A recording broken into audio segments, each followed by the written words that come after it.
And so if we're going to talk about it being old, we need to go back to the Old Testament and mine some truth. Now, we could do this all throughout the Old Testament. I mean, you can start at the beginning of the book, and you can preach Jesus into the Garden of Eden, and it's not hard to do. And you can find him at Cain and Abel and Noah's Ark, and you can, every one of these beautiful stories have such imagery that leads us to Christ, and you could do a whole series on it. And it's one of my favorite things to do is to go back to the Old Testament and take out some of those stories and examine them under the microscope of the cross and filter them through Jesus. That's the statement I like to use. Take what you see in the Old Testament and pull it through the cross, the resurrection, the ascension, and the descension of Christ at Pentecost into your life. Pull it through that event, because that's the key event of the Bible. So pull everything through that and see what it looks like on the other side. Examine it. Examine it carefully through Christ. You're going to see it mean something here. Pull it through Christ and realize it could mean something else.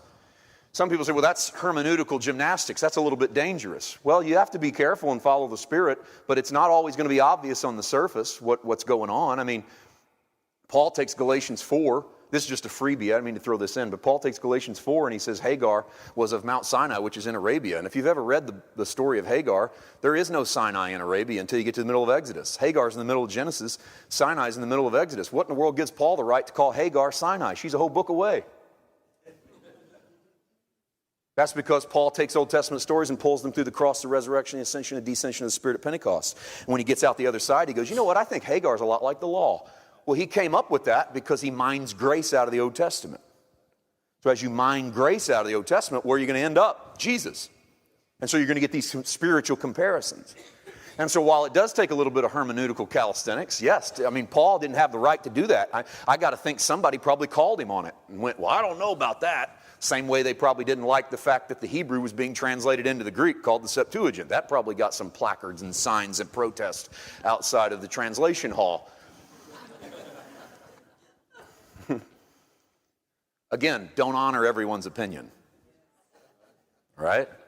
Just because they took the time to buy a Sharpie and some glitter doesn't mean they deserve your respect. Right? That wasn't hard to do. That's a $3.50 sign. Right? Go to the book of Zechariah. I want to mine a little bit of grace. While we could go Genesis to Malachi and mine grace like crazy, that'd take all day long, and this one's going to be long enough. I want to confine myself to one Old Testament book. Zechariah is probably, and I'll probably say it differently if you watch a video on your way, listen to a video on your way home. Don't watch one on your way home. That wouldn't be good. You listen to a video of mine on the way home, you'll probably hear me say a different book. But for today, man, Zechariah is probably my favorite Old Testament minor prophet. I'll say minor prophet because, and that doesn't mean minor prophets, major prophets, quick little Bible study here, they are not adjectives of importance. Okay, so if we say major prophet, we don't mean this guy was good. When you say minor prophet, this dude just barely made the cut. No, major prophet means that in some cases, it means the message itself was major, but it usually means length of book. It's just Isaiah writes 66 chapters. He's a bit long-winded. And long-winded gets translated into major. And so minor is Zechariah. Now, Zechariah is actually a long book. His chapters aren't very long individually, but he's often called a minor prophet. Quick backdrop on Zechariah. Zechariah is a prophet who was told by God to minister to the returned exiles, those who had been taken captive by the Babylonians. And Zechariah ministers to them that they need to rebuild the temple. The temple's been lying in a foundational state for about a dozen years. And this is around 520, 540 BC. So we're about 5.5 centuries before Christ shows up. And we're in that last century before the end of what we call the Old Testament. Malachi would drop about 400 years before Christ. And so you're in that stretch where a lot of us don't have a lot of real good knowledge of history because the minor prophets don't tell a lot of stories that we can pick up on, like the lion's den and David and Goliath, and these stories we can do time placements. And so the minor prophets are this conglomerate of guys who are trying to call Israel back to doing certain things. Zechariah's message was, hey, let's get busy and build this temple. Why is it still lying here with just a foundation? Let's do something. And so the man who picks up the task of building is a guy named Zerubbabel. And some people call that second temple Zerubbabel's temple, and then Herod would sort of come in and remodel that, would be Herod's temple. So that's a quick little lesson of where we are. Now, Zechariah is not who we think of when we think of grace. I mean, we like Paul. Paul's got some good grace stuff. Maybe the Gospels, Jesus is a grace guy. Peter's got some grace stuff. John's a grace guy. Not sure about James.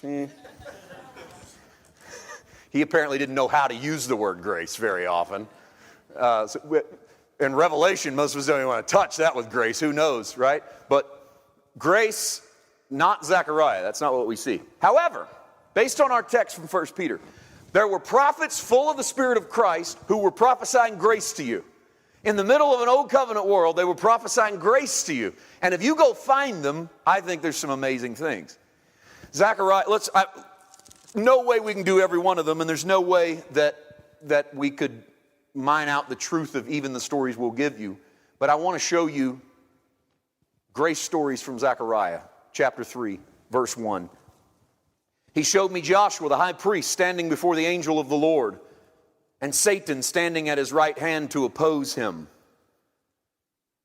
Satan, Hebrew, ha-satan, the ha, proper noun. It's a definite article in front of Satan. We pronounce that Satan, and no, I don't recommend you go out and start pronouncing it Satan, because people will just think you're weird or just trying to prove a point. But ha-satan is the adversary, literally in the Hebrew. This is an amazing thing. We have a character in the Bible that we call Satan, who really morphed over time in the Old Testament into what I think is a completely misguided idea of dude with a tail and a pitchfork and horns that's running around sitting on people's shoulders opposite of their good nature, and whispering in their ear about doing it. So the ha-satan of the Old Testament, the Satan, was the adversary. Do you know the first place Satan shows up in the Hebrew? This is surprising. Remember Balaam was told, I think Mark talked a little bit about Balaam yesterday, about how can I curse that which God has blessed? Well, before he had that revelation, he tried. He tried to curse what God had blessed. And so he's on his way to curse God's people, and an angel stands in front of his donkey. He's in a little alleyway, and the donkey can't turn around. And so there's an angel in front of the donkey, and the donkey goes crazy. And Balaam gets off and starts talking to the donkey, and the donkey talks back. Remember that? So Balaam starts whipping the donkey because the donkey won't go forward. And the angel speaks and says, what are you hitting the donkey for? I have stood in your way as a Satan. It comes out in the English as adversary. So the angel of the Lord says, I have stood in your way as a... Now, we translators wouldn't dare put that in. They didn't say, I have stood in your way as Satan. They go, whoa, now my theology's messed up. We got to change the whole... So that kind of morphs. In fact, Satan doesn't have the definite article in front of it all until Chronicles. All the usages of Satan, adversary, Genesis to Chronicles are adversary, adversary, adversary. Then you get to Chronicles and they name him. And the first place is where David numbers the people because he was opposed by the Satan. And we capitalized the S because there we go. Oh, that had to be the devil. That couldn't have been God. And so then that character sort of morphs over time as we go through the Bible.